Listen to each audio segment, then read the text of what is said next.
হচ্ছে আপনার corporate social responsibility. হ্যাঁ, কর্পোরেট সোশ্যাল রেসপন্সিবিলিটি অ্যাকচুয়ালি কি আমরা ফার্স্ট এর ডেফিনিশনটা দেখব, দেন আমরা স্ট্র্যাটেজিসে চলে যাব যে এই সোশ্যাল রেসপন্সিবিলিটি গুলো মেইনটেইন করার জন্য বা ফুলফিল করার জন্য কিছু স্ট্র্যাটেজিস আছে এবং কিছু অর্গানাইজেশন গুলো এই স্ট্র্যাটেজি গুলো ফলো করে যে যার মতো করে। এরপরে আমরা ধাপে ধাপে দেখব যে এই সোশ্যাল রেসপন্সিবিলিটি গুলো যদি আপনি অ্যাকসেপ্ট করেন এন্ড ফুলফিল করেন তাহলে আপনার অর্গানাইজেশনের কি ইন্টারেস্ট আছে এটাতে, হ্যাঁ, কি বেনিফিট আছে, এন্ড আপনার কিছু বিজনেস এথিক্স রিসার্চ করা হয়েছে ডিপেন্ডিং অন দিস CSR।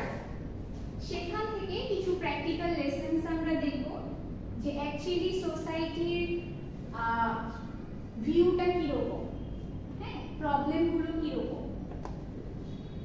আর কিছু জেনারেল এথিক্যাল প্রিন্সিপালস দেখব and how we can improve in business ethics. ঠিক আছে, এটা কি চ্যাপ্টার 3 ওভারভিউ? চ্যাপ্টার 3 এর ওভারভিউ এখন আমরা স্টার্ট করব। সো এখানে আপনার অবজেক্টিভ দেয়া আছে, এটা আর দেখছি না। সো দেখেন কর্পোরেট সোশ্যাল রেসপন্সিবিলিটি কি, the idea that business has social obligations above and beyond making a profit. That means আপনার profit beyond making a profit, that means কি আপনার profit মানে আপনার profit কামানো বা ধরেন যে আপনি যে ইমপ্রুভমেন্ট করছেন আপনার অর্গানাইজেশনের সেটার ঊর্ধ্বে গিয়ে কিছু সোশ্যাল রেসপন্সিবিলিটিস থাকে, তার মানে কিছু বাধ্যবাধকতা থাকে আপনার বিজনেসের সোসাইটির প্রতি। সেই আইডিয়াটা থাকাটাকেই বলা হচ্ছে বা এটাকে ফুলফিল করার যে রেসপন্সিবিলিটিটা এটা কি বলা হচ্ছে কি আপনার কর্পোরেট সোশ্যাল রেসপন্সিবিলিটি। হ্যাঁ, আচ্ছা, মানে হচ্ছে কি বিজনেসকে কিভাবে প্রফিটেবল করা যায়, বিজনেস তো অবশ্যই কি করছেন আপনি, যেই বিজনেসই করেন আপনি প্রফিট করার জন্যই বিজনেস করছেন। শুধুমাত্র এই প্রফিটের কথা চিন্তা না করে প্রফিটের ঊর্ধ্বে গিয়ে মানে প্রফিটের চিন্তাটাকে সাইডে রেখে আপনার বিজনেসটা সোসাইটিতে কি কন্ট্রিবিউট করতে পারছে, সোসাইটির কি রেসপন্স মানে কি ইমপ্রুভমেন্ট আপনি করছেন, সেই রেসপন্সিবিলিটিটা ফুলফিল করাটাকেই বলা হচ্ছে কর্পোরেট সোশ্যাল রেসপন্সিবিলিটি। হ্যাঁ, মানে আমার সোসাইটি আমার বিজনেসের বা আমার অর্গানাইজেশনের থেকে কিছু এক্সপেকটেশন আছে সেটা আমার ফুলফিল করতে হবে। হ্যাঁ, business has an obligation two constituent মানে হচ্ছে বিভিন্ন সংগঠন থাকে না সোসাইটিতে, সেই সকল সংগঠনেরও কিছু এক্সপেকটেশন থাকে প্রত্যেকটা অর্গানাইজেশন থেকে, সেটাই বলেছে। ওকে, আচ্ছা, এখন দেখেন এই যে সোশ্যাল রেসপন্সিবিলিটি CSR এর মধ্যে কি কি involved, that means CSR what includes in CSR, one is voluntary action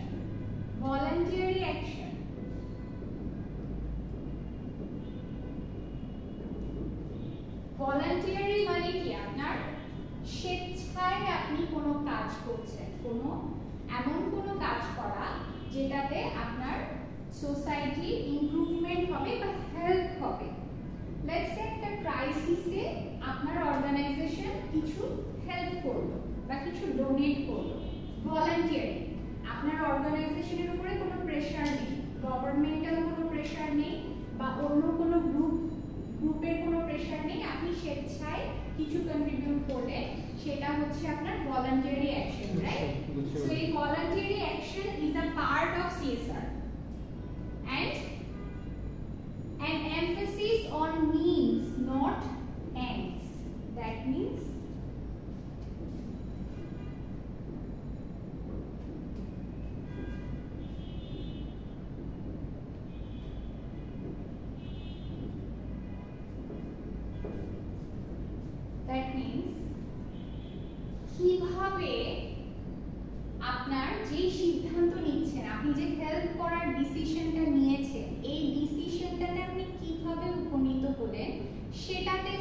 করা rather than the decision itself.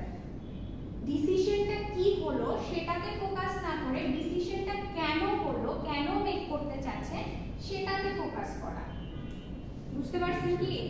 That means let's say আপনি বর্ণাঢ্যদের সাহায্য করবেন। সাহায্য করার জন্য আপনি একটা ডিসিশন নিয়েছেন যে আপনি ত্রাণ দিবেন।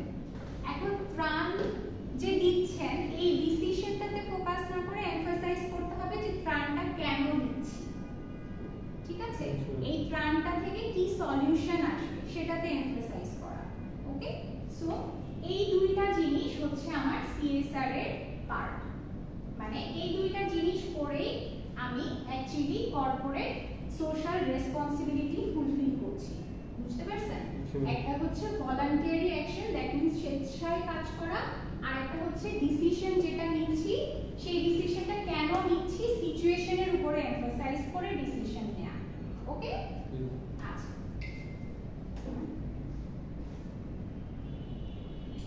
এখন দেখেন এই যে সোশ্যাল রেসপন্সিবিলিটিটা মেইনটেইন করতে হয়, কিছু অবলিগেশন আছে। ইভেন আপনি দেখবেন যে by law, prescribed by law কিছু অবলিগেশন থাকে সোসাইটি। এখন প্রত্যেকটা কোম্পানি বা প্রত্যেকটা অর্গানাইজেশন ট্রাই করে যে এই কর্পোরেট সোশ্যাল সিএসআর গুলো মেইনটেইন করা, কিন্তু কিছু কিছু কোম্পানি মানে প্রত্যেকটা কোম্পানি ডিফারেন্ট স্ট্র্যাটেজি আছে। তো আপনার সোশ্যাল রেসপন্সিবিলিটি স্ট্র্যাটেজিস হচ্ছে 4টা স্ট্র্যাটেজি আছে, 4 ধরনের। এসআরএস 4টা স্ট্র্যাটেজি কি কি? Reactive, defensive, accommodation and proactive strategy. আচ্ছা, কোনটা কি একটু দেখি। এখানে দেখেন ডিগ্রি অফ সোশ্যাল রেসপন্সিবিলিটি, এখানে আপনার দুই ভাগে ভাগ করা হয়েছে, যে একটা লো একটা হাই। তার মানে আপনার রিঅ্যাকটিভ এন্ড ডিফেন্সিভ এই দুইটা স্ট্র্যাটেজি হচ্ছে আপনি খুব মানে আপনার যে দায়িত্ববোধটা যখন কম থাকবে, কম দায়িত্ববোধ আপনি পালন করতেও চাচ্ছেন কিন্তু খুব একটা বেশি আপনি জাস্ট মানে you need to do it so you are doing it, সেই ক্ষেত্রে আপনি রিঅ্যাকটিভ আর ডিফেন্সিভ স্ট্র্যাটেজি মেইনটেইন করবেন। অ্যাকোমোডেশনটাও আপনার হাই এর মধ্যে পড়বে না, এটাও মিডলে মিড পয়েন্টে পড়বে। প্রোঅ্যাক্টিভ স্ট্র্যাটেজিটা হচ্ছে আপনার যে আপনার দায়িত্ববোধ অনেক বেশি, তো সেখান থেকে কিছু কিছু অর্গানাইজেশন প্রোঅ্যাক্টিভ স্ট্র্যাটেজি মেইনটেইন করে। আছে স্ট্র্যাটেজিগুলো কি কি এটা দেখলে কিভাবে কিরকম স্ট্র্যাটেজি সেটা দেখলে আমরা মোটামুটি বুঝবো। আচ্ছা দেখেন, রিঅ্যাকটিভ স্ট্র্যাটেজিটা কি? Denying responsibility while striving to maintain the status quo by resisting change. That means আচ্ছা আপনার যে স্ট্যাটাসটা আছে অলরেডি আপনার অর্গানাইজেশনের, সেটার আপনি স্থায়িত্ব বজায় রাখতে চাচ্ছেন এবং আপনি আপনার অর্গানাইজেশনে কোনো চেঞ্জ করতে চাচ্ছেন না। কোনো চেঞ্জ না করে আপনি রেসপন্সিবিলিটি ডিনাই করছেন। Sakib Al Hasan example. Okay, doing nothing but মানে জাস্ট চুপচাপ থাকা। হ্যাঁ, বুঝতে পারছেন? ওকে, এটা হচ্ছে রিঅ্যাকটিভ স্ট্র্যাটেজি। সো অনেকে এই ধরনের স্ট্র্যাটেজি মেইনটেইন করে। ডিফেন্সিভ স্ট্র্যাটেজিটা কি রকম? Resisting additional social responsibility with legal and public relation tactics. তার মানে এক্সট্রা যে দায়িত্বগুলো সেগুলো নিব না, এডিশনাল দায়িত্ব নিব না, বাট যতটুকু না করলেই না ততটুকু করব। বুঝতে পারছি? এটা হচ্ছে আপনার ডিফেন্সিভ স্ট্র্যাটেজি। সো অনেক অর্গানাইজেশন দেখবেন ডিফেন্সিভ স্ট্র্যাটেজি মেইনটেইন করে সিএসআর, কারণ সিএসআর ইজ আ পার্ট, হ্যাঁ এটা কিন্তু লিগালি খুব বেশি মানে আপনি দেখবেন যে বিভিন্ন অর্গানাইজেশনে যখন ইন্সপেকশনে যায় তখন তারা এই রিপোর্টগুলো দেখে যে তারা হচ্ছে সিএসআর এ কতটুকু অ্যাক্টিভ, ঠিক আছে, বা কি করেছে। আচ্ছা, অ্যাকোমোডেশন স্ট্র্যাটেজি, এটা হচ্ছে খুব বেশি হয়, যেটা হচ্ছে উপর থেকে প্রেসার আসলে তখন কিছু একটা স্টেপ নেওয়া, তখন কোনো একটা রেসপন্সিবিলিটি ফুলফিল করা বা কোনো একটা চেঞ্জেস আনা, এটা হচ্ছে আপনার accommodation strategy. Assuming social responsibility only in response to pressure from interest groups or the government. Okay? And proactive strategy টা হচ্ছে আপনার যেটা আপনি আপনার এমন কোন স্টেপ নেয়া অর্গানাইজেশন থেকে যেটা রোল মডেল হিসেবে কাজ করবে পরবর্তীতে। ঠিক আছে? প্রোঅ্যাক্টিভ স্ট্র্যাটেজি যেটা মানে এমন কিছু একটা করলেন যেটা দেখে সবাই আরো বেশি মানে অনুপ্রেরণা পাবে। ঠিক আছে, আপনাকে দেখে অন্যান্যরা অনুপ্রেরণা পাবে এন্ড এটা এই স্ট্র্যাটেজিটা পরবর্তীতে রোল মডেল হিসেবে ইন্ডাস্ট্রির জন্য কাজ করবে। ওকে,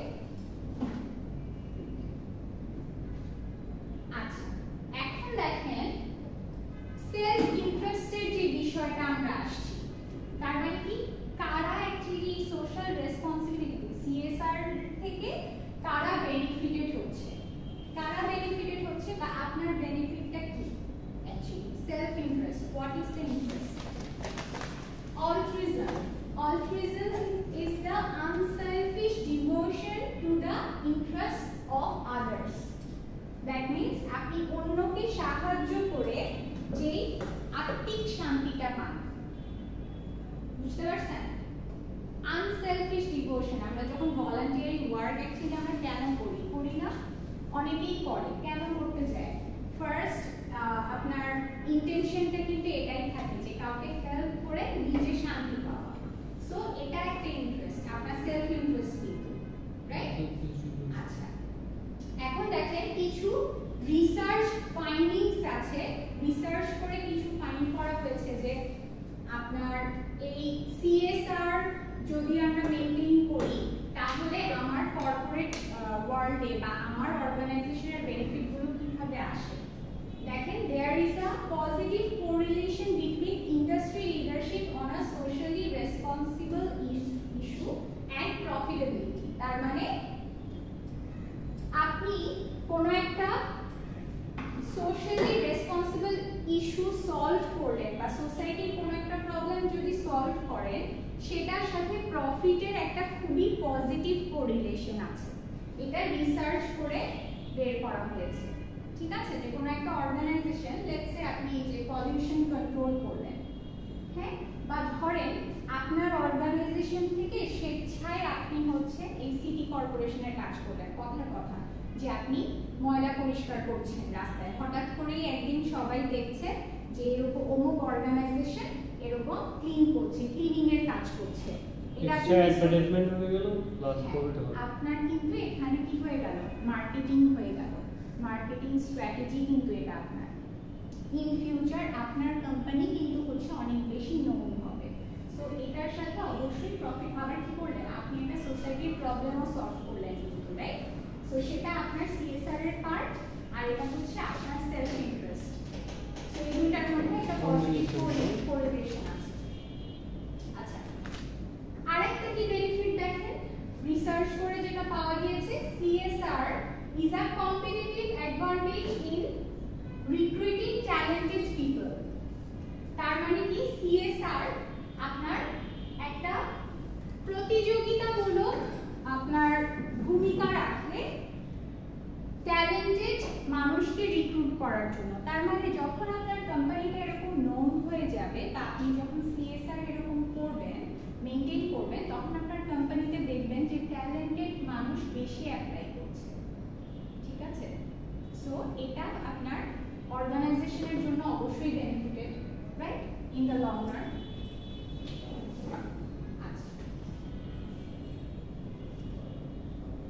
আচ্ছা দেখেন এখানেও একই কথা বলেছে, সেলফ ইন্টারেস্টকে আপনি এনলাইটেন করছেন কিভাবে? দেখেন business ultimately helps itself by helping solve social problems. Actually social problem solve করে কিন্তু যে কোনো কোম্পানি বা যে কোনো বিজনেস নিজেই হেল্প করে। ঠিক আছে, and there are other benefits as well. আপনার ট্যাক্স ফ্রি এমপ্লয়িজদেরকে আপনি ট্যাক্স ফ্রি ইনসেনটিভ দিতে পারবেন যদি আপনার কোম্পানি এরকম রিকগনাইজড হয়। হ্যাঁ, আপনার retention of talented employees and help in recruiting the talented and socially conscious people, help in swaying public opinion. Swaying public opinion actually improves community living standards. Swaying মানে কি? আন্দোলিত করা। হ্যাঁ, তার মানে কি আপনি যখন পাবলিক অপিনিয়ন অনেক বেশি নিবেন তখন কি হবে, আপনার কমিউনিটি লিভিং স্ট্যান্ডার্ড কিন্তু ইমপ্রুভ হবে আলটিমেটলি। ঠিক আছে? না, আবার একটু বলুন তো পাবলিক অপিনিয়ন বলতে আচ্ছা, যখন আপনি সিএসআর মেইনটেইন করছেন তখন কি হচ্ছে, আপনি কি সোশ্যাল প্রবলেম সলভ করছেন, তাই না? তাহলে কি এখানে পাবলিক অপিনিয়ন ইনভলভড না? তার মানে কি পাবলিকলি এই জিনিসটা আপনার খুব বেশি মানে সাওয়িং মানে হচ্ছে নাড়া দেয়া বা আন্দোলিত করা। হ্যাঁ, সো পাবলিক অপিনিয়ন যখন আপনি যত বেশি নেবেন সেটা কিন্তু আপনার লিভিং স্ট্যান্ডার্ড ইমপ্রুভ করবে। ওকে, এটাই বলেছি। মানে হচ্ছে যে কি আমার অর্গানাইজেশন যদি কোনো একটা বাইরে কোনো একটা অ্যাক্টিভিটিতে গেল, তো ওইখানে গিয়ে তারা পাবলিক অপিনিয়নগুলোকে কালেক্ট করলো দেখি আর কি মানে, তো ওইটার সাথে আমাদের কমিউনিটি লিভিং স্ট্যান্ডার্ড ইমপ্রুভের তোমার পরিমাণ তো কমিউনিটি বলতে কি আপনার সোসাইটির যে লিভিং স্ট্যান্ডার্ড, যখন আপনি অপিনিয়ন দিতে পারবেন তখন কি ইউ আর ফিলিং গুড, তাই না? আপনার ভালো লাগা কাজ করছে, আপনি ভাবছেন আপনি সোসাইটির জন্য কিছু কন্ট্রিবিউট করছেন। এরকম যখন সবার থিঙ্কিংটা সেম হবে তখন কি আপনার লিভিং স্ট্যান্ডার্ডটা ইমপ্রুভ হবে না? ইমপ্রুভ হবে তো, right?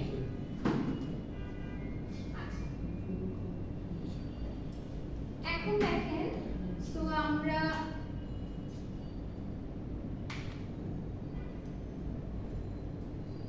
ethical dimension of management.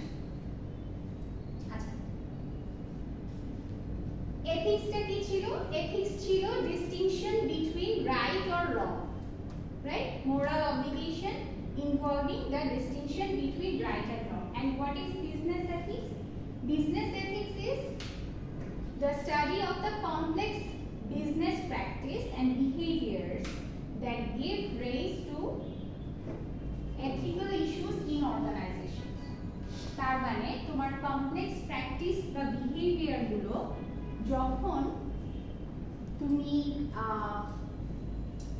তোমার অর্গানাইজেশনে এই বিহেভিয়ার গুলো বা প্র্যাকটিস গুলো চলবে তখন কি হবে, বিভিন্ন এথিক্যাল যে ইস্যুস গুলো এগুলো কি রাইজ করবে না? এগুলো সলভ করাটা হচ্ছে তোমার বিজনেস এথিক্স, এগুলো নিয়ে স্টাডি করাটা হচ্ছে বিজনেস এথিক্স এর পার্ট। ওকে, আচ্ছা, সো প্র্যাকটিক্যাল লেসন্স কি দেখো, মানে এটা হচ্ছে তোমার বিজনেসে কর্পোরেট লাইফে যখন আমরা কর্পোরেট ওয়ার্ল্ডে যাই তখন এথিক্যালি যে প্রবলেমগুলো আমরা ফেস করি সেটাই। তাহলে দেখো এখানে কি কি আছে, balancing work and family, right? আচ্ছা, need to meet sale budgets or profit goals. বুঝতে পারতেছি কি এগুলো আসলে কি পয়েন্টগুলো? কি পয়েন্টগুলো হচ্ছে আপনার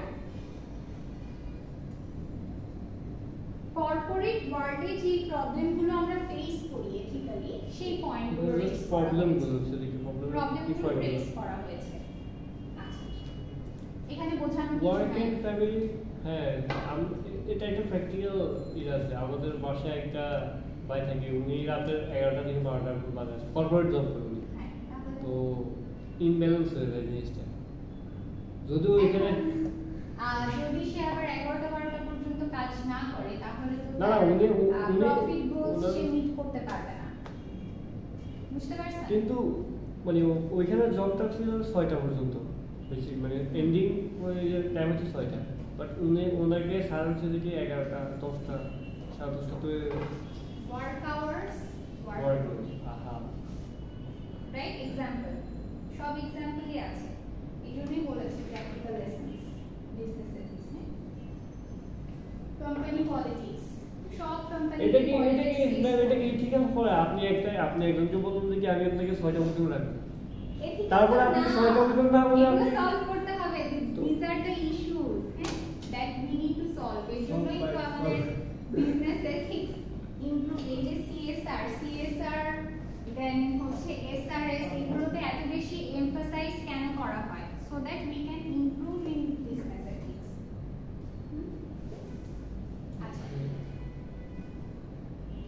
এখন দেখেন এই 4টা প্র্যাকটিক্যাল লেসনস থেকে আমরা 3টা লেসন একটু বুঝবো আর কি। হ্যাঁ, বোঝার কিছু নাই, জাস্ট দেখবো যে এই যে pressure from above, the problem of superiors pressuring subordinates is widespread, right? আচ্ছা, বুঝতে পারছি না? বুঝি নাই? তার মানে কি আপনার ডিপার্টমেন্ট হেড যারা থাকে তারা কি করে, তাদের সাবঅর্ডিনেটস মানে তাদের আন্ডারে যারা কাজ করে তাদেরকে আননেসেসারি অনেক প্রেসার দিয়ে রাখে, রাইট? অনেক বেশি প্রেসারাইজ করে, মানে ওয়ার্কলোড অনেক থাকে। এটা খুবই কমন হয়ে গেছে একদম। আচ্ছা, এটাকে আপনি কিভাবে রেসপন্ড করতে পারেন? Consciously avoid putting undue pressure on subordinates। undue মানে হচ্ছে আপনার unnecessary যেটা, সো আপনি unnecessary প্রেসারটা সাবঅর্ডিনেটস কে এটা কার উপরে, এটা রেসপন্সিবিলিটি হচ্ছে অ্যাকচুয়ালি সুপিরিয়রের। হ্যাঁ, যে আপনার সাবঅর্ডিনেটস এর উপরে unnecessary প্রেসার গুলো দিবে না কনসিয়াসলি। হ্যাঁ, এন্ড আপনার অর্গানাইজেশন থেকে যে এক্সেসিভ প্রেসার আসবে সেটার জন্য তার প্রিপেয়ার থাকতে হবে। ওকে, যখন আপনি আপনার সাবঅর্ডিনেটসকে ছাড় দিয়ে রাখবেন, ছাড় না অ্যাকচুয়ালি প্রেসার কম দিবেন, তখন কিন্তু কিছু কিছু অর্গানাইজেশনের পলিসি এরকম থাকে যে একটা এমন এনভায়রনমেন্ট ক্রিয়েট করে রাখা, কাজ কিন্তু কিছুই নাই কিন্তু এমন প্রেসার দিয়ে রাখছে যে মনে হয় যে অনেক কিছু করতেছে তারা, এরকম একটা বিষয় থাকে কিন্তু, তাই না? এনভায়রনমেন্টে এরকম, অ্যাকচুয়ালি ভিতরে গিয়ে দেখবেন কিছুই হচ্ছে না, বাট এনভায়রনমেন্টটাই এরকম। সো এই অর্গানাইজেশন থেকে যখন এই ধরনের প্রেসার আসবে সেটাকেও আমার সুপিরিয়রে ডিল করতে পারতে হবে, প্রিপারেশন রাখতে হবে। এখন কথা হচ্ছে যে কি আপনি যদি মানে হেড থাকে, যে আপনি একটা নির্দিষ্ট পোস্ট আছে, ওই পোস্টের যে হেড সে আপনাকে হচ্ছে যে কি আননেসেসারি আপনাকে প্রেশার দিল, তো তখন আপনার কি করা উচিত? যে কি যেহেতু উনি আপনার হেড, আপনার ওনার কথা তো আপনার মানতে হবে, তো না তখন ধরুন আননেসেসারি কোনো কাজ নাই কিন্তু তখন আপনি কি করবেন? তো আপনার কিছু করার নাই, সেই ক্ষেত্রে হেডের কিছু করার আছে। সেই ক্ষেত্রে আপনি যেটা করতে পারেন, এই যে আন্দোলন করতে পারেন। এখন যেটা মানে কিছু মানে যাই হোক একটা দাবি করতে হবে, এরকম একটা বিষয় হয়ে গেছে না এখন। তো রিকশালাম আমাদের মতো তো আর বের হতে হবে না, আন্দোলনের কিছু একটু মিলে থাকে, পলিটিক্যাল থাকে। এখন হচ্ছে কিছু কিছু কান্ট্রিতে, কিছু কিছু বাইরের দেশে অর্গানাইজেশনগুলোতে পলিসি থাকে যে আপনি এত ঘন্টার বাইরে যদি কাজ করান সেটা আনএথিক্যাল এন্ড ইলিগাল। সেই ক্ষেত্রে যারা আপনার সাবঅর্ডিনেটস থাকে তারা চাইলে কোম্পানিকে সু করে দিতে পারবে, বুঝতে পারছেন? কেস করে দিতে পারবে। এটা তো আমাদের এখানে এভাবে প্র্যাকটিসড না, তো এই জন্য আমাদের অ্যাকচুয়ালি আমরা CSR সম্পর্কে এন্ড এথিক্যাল বিষয়গুলো সম্পর্কে অনেক বেশি অজ্ঞ আর কি। হ্যাঁ, সো আমরা জানি না যে কোনটা এথিক্যালি রাইট, কোনটা এথিক্যালি রং। কর্পোরেট পলিসি অ্যাকচুয়ালি কোনগুলো মেইনটেইন করতে হবে। কর্পোরেট জব মানেই আমরা বুঝি যে রাত 8টা 9টা 10টা পর্যন্ত কোনো ওয়ার্কিং আওয়ার থাকবে না। হ্যাঁ, যতক্ষণ কাজ না শেষ হয় ততক্ষণ কাজ করে এরপরে বাসায় যেতে হবে, এরকম একটা বিষয়, বাট অ্যাকচুয়ালি রিয়েলিটি এরকম না। হ্যাঁ, আচ্ছা যাই হোক, এখন দেখেন যখন এথিক্যাল কোডস থাকবে না বা এথিক্যাল কোনো স্ট্যান্ডার্ড মেইনটেইন করা হবে না, তখন কি অ্যাম্বিগুয়াস সিচুয়েশন ক্রিয়েট হবে। অ্যাম্বিগুয়াস মানে কি? ঘোলাটে। হ্যাঁ, ক্লিয়ার কাট কোনো এথিক্যাল গাইডলাইন নেই কোম্পানি।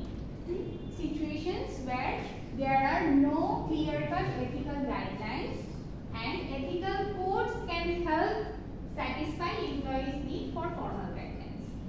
মানে এখানে প্রবলেমটা বলা হয়েছে and এই প্রবলেমের সলিউশন কি সেটা বলা হয়েছে। হ্যাঁ, আচ্ছা।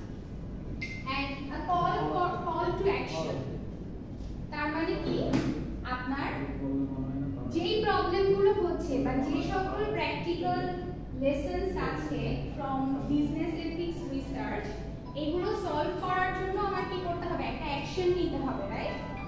এখন সেই অ্যাকশনটা নেয়ার দায়িত্ব কার?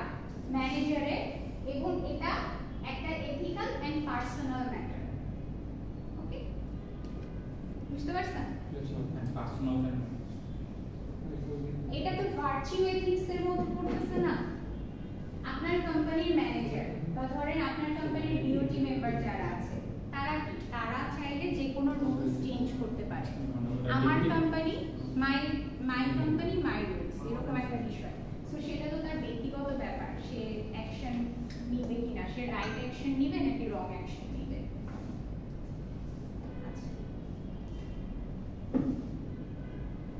আচ্ছা, এখানে জেনারেল কিছু এথিক্যাল প্রিন্সিপালস দেয়া আছে, এখানে ডিসকাস করার কিছু নাই, এটা আপনারা দেখে নিয়ে।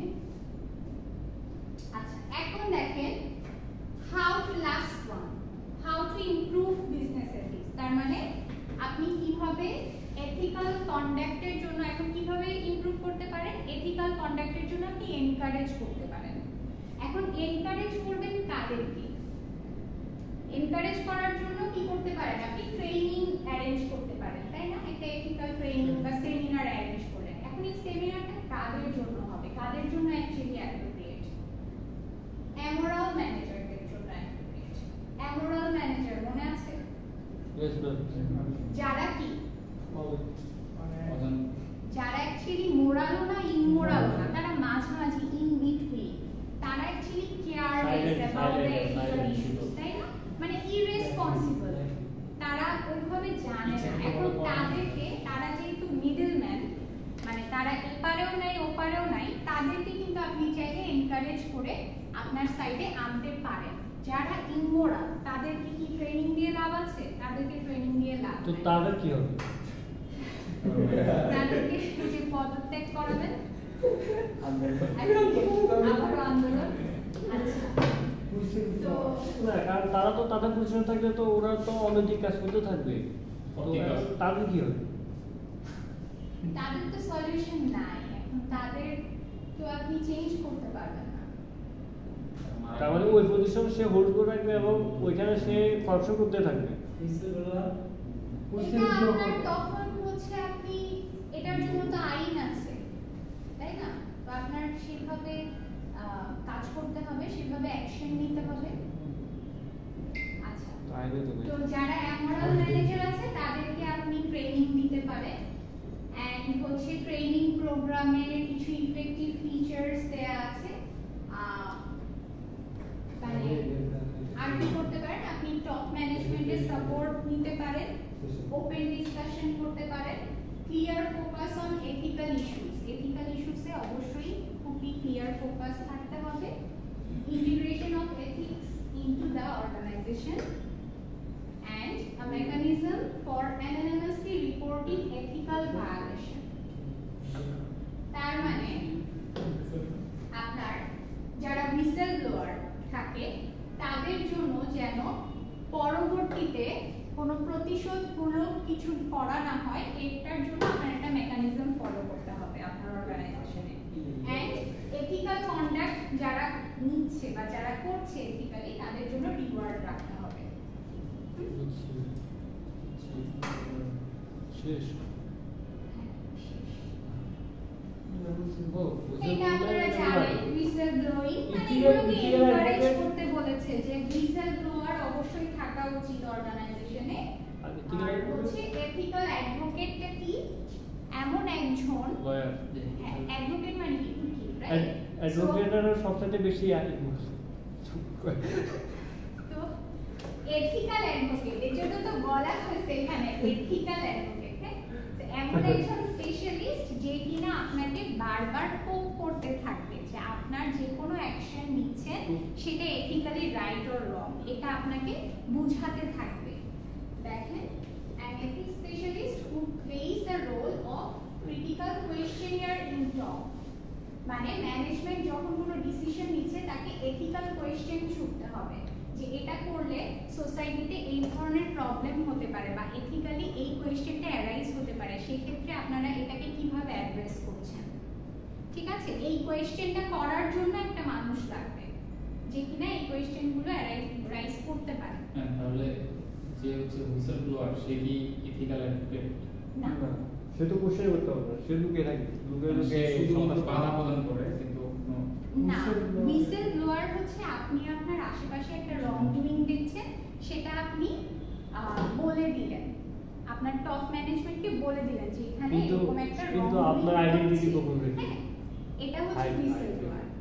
আর এথিক্যাল অ্যাডভোকেট হচ্ছে যে কিনা ম্যানেজমেন্টকে কোয়েশ্চেন করতে পারে, এরকম একটা পজিশনে সে থাকবে। এখন সকল অর্গানাইজেশন বা কর্পোরেট যে এখানে কি একটা মানে একটা এথিক্যাল অ্যাডভোকেট কি থাকা দরকারি?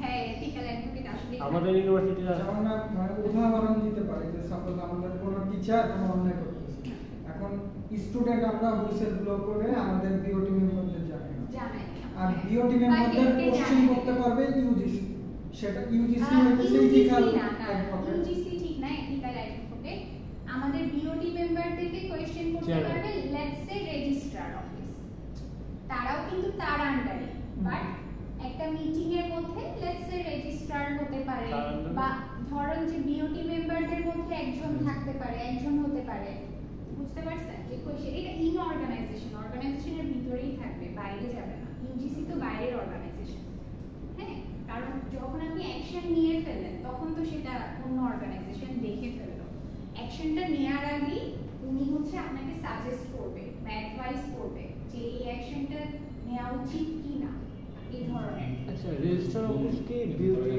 বিউটি যে মেম্বার ওদের আন্ডারে নাকি বিউটি রেজিস্টার? অবশ্যই বিউটি মেম্বারদের আন্ডারেই সবকিছু। আমি এটা একটা এক্সাম্পল দিলাম যে হতে পারে ধরেন যে একাডেমিক কোনো, যখন আপনি একাডেমিক কাউন্সিল মিটিং হয় না, তো কাউন্সিলের অনেক মেম্বার থাকে, তো মেম্বারদের মধ্যে এরকম আপনার এথিক্যাল অ্যাডভোকেট থাকতে পারে একজন, যে কিনা জাস্ট তার ডিউটি হচ্ছে এথিক্যালি চিন্তা করা, যে কোনো অ্যাকশনের এথিক্যাল পার্সপেক্টিভটাকে তুলে ধরা।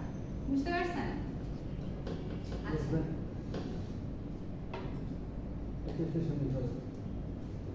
ওকে, আচ্ছা, কোড অফ এথিক্সটা কেমন হওয়া উচিত? Must describe specific practice as unethical, মানে এরকম কিছু আপনার কাজকে আনএথিক্যালি একেবারেই আপনার ডেসক্রাইব করে দিতে হবে পলিসির মধ্যে। লেটস সে আপনি এই যে ধরেন কোন একটা রেকর্ডে ভুলভাল তুলে দেয়া, এটা যদি কেউ করে সেটার একটা পানিশমেন্ট থাকবে, এটা আপনি শুরুতেই আপনার পলিসিতে রাইট করে রেখেছেন।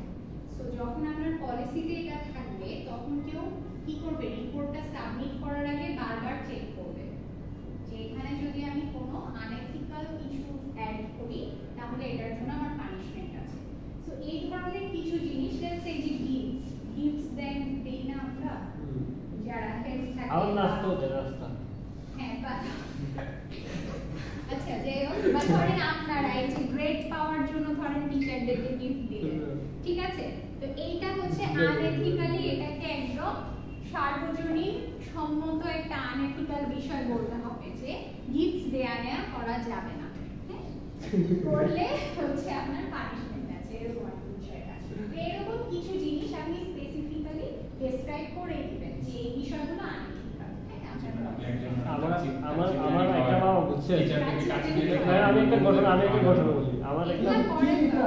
আমার মামা তো উনি মানে আমাদের যে ওইখানে যে উপজেলা অফিসে যে পুলিশটা আছে, তো ওইখান থেকে পাসপোর্ট কালেক্ট করতে গেছে আর কি। তো আমার মামা আর কি প্রথম জিজ্ঞেস করছিল যে আপনার নাম কি, নাম জিজ্ঞেস করে অথেন্টিকেশন জিজ্ঞেস বলছে আচ্ছা ঠিক আছে নাস্তার জন্য আমি ওই হিসেবে বলা হয় কিন্তু নাস্তা এটা তো ব্রাইস দিচ্ছেন আপনি ইংরেজি ঘুষ দিচ্ছেন সো ওটা তো অবভিয়াসলি আরে ঠিক আছে এই কারণে বলতেছে আর কি নাস্তাও দেওয়া লাগে